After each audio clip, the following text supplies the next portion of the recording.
People looked up to me.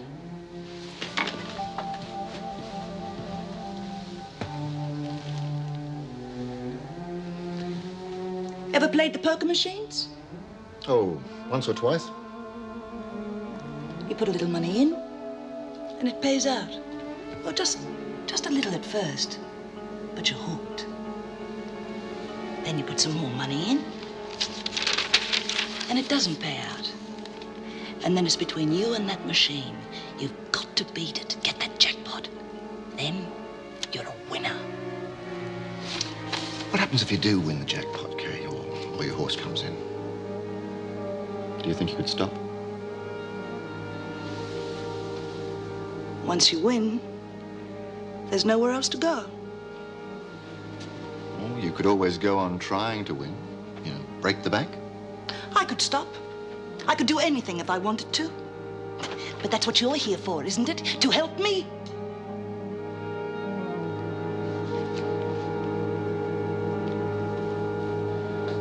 Well, I've got as many doubts about this barbecue as you do, Vera. But at least we should see if the idea works before we knock it on the head. You know why she's doing this? She's panicking because she knows if there's one more incident, they'll see how incompetent she really is.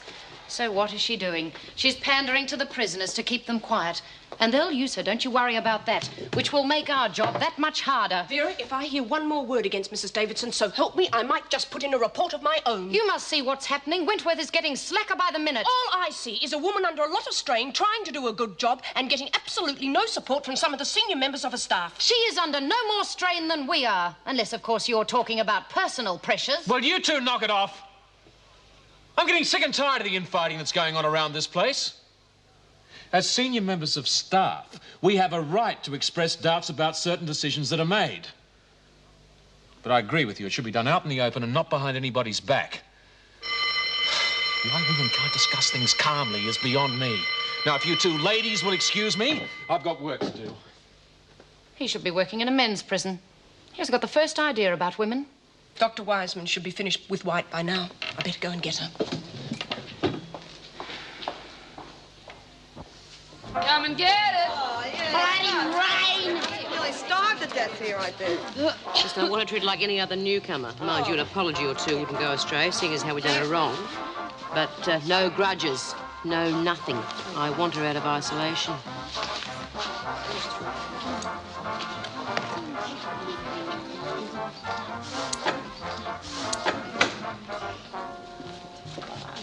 Feeling better? Tastes real good. Good on you, love. You've got to eat. Shame it was raining. It would have been good to have the barbie outside. Think yourself lucky old Dave let us have it at all. You know, Lizzie, Margot. Good day, love. I'm glad they let you out, even if it's only for tea. I reckon we got you to thank for all this. Reckon we got off on the wrong foot. No hard feelings, huh? All right.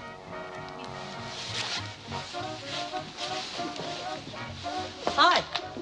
Welcome to the indoor Barbie, doll. I read in the papers about how you got caught. Yeah, well, I wouldn't if I hadn't tried to give the money back. Some people got no gratitude. So far, so good. A little bit too friendly, if you ask me. You should feel right at home here. Just move from one factory to the next.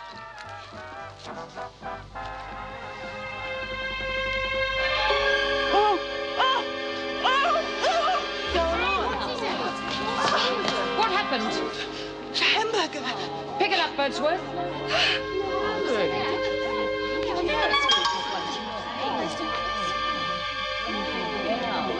Miss Bennett has taken her to dispensary. I don't think it's too bad. It seems I misjudged you, Bryant. I shall certainly think twice before taking your word for anything again. I swear to you that none of us knew there was anything in that, Mrs. Davidson.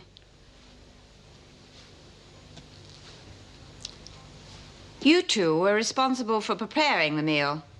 The last time I was accused of putting something in me cooking, I got 20 years. I was innocent then, too. Gaffney broke a glass when I was in the kitchen, Mrs. Davidson. Must have fallen in accidentally. You will be confined to your cell for 24 hours. But Be quiet. As you are all obviously responsible, you can tell the others there will be no more barbecues. And that is final. You may go. Wait in the corridor.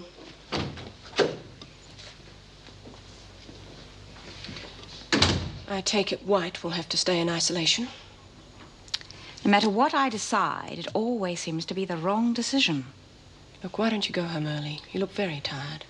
I have too much work to do. Can wait. I'm not seeing Andrew again.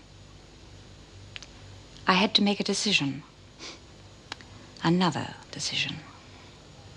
This must be quite a blow to your pride. One minute they think you're so important, the next minute they turn on you.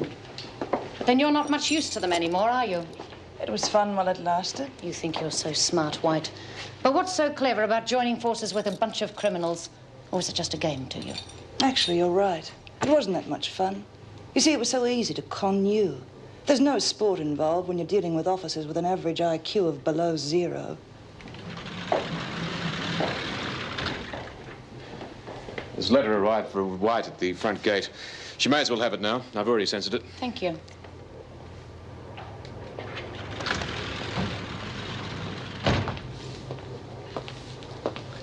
You got a letter. Regulations state that all mail must be censored by an officer. It's from the foreman at the factory, Talbot. Very interesting. He says you owe him $250. You must have made quite a group.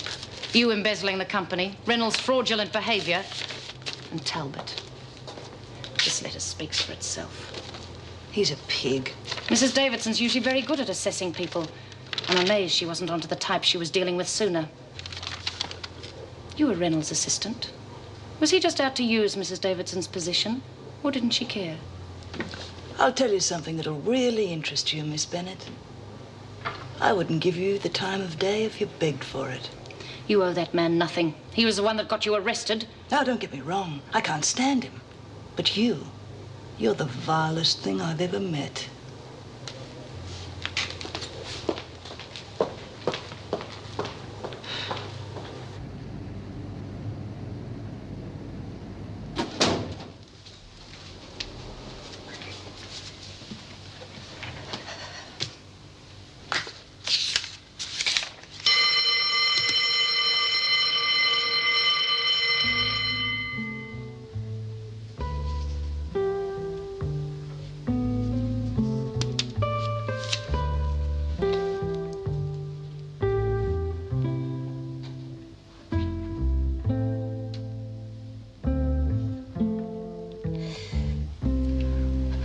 I'm not making any promises, Erica, but I don't want our relationship to be just a business association. I want to get to know you, be with you. And I don't want to run or hide from something that I haven't felt in years. Neither do I. My work is my whole life. I couldn't be happy without it.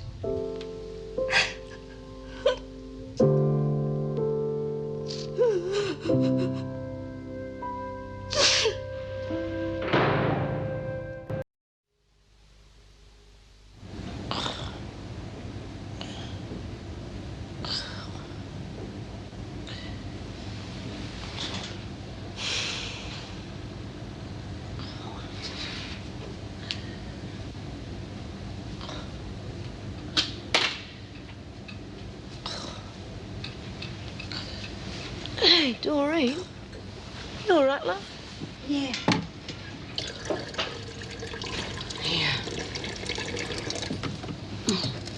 Thanks, Bea. Let me do that.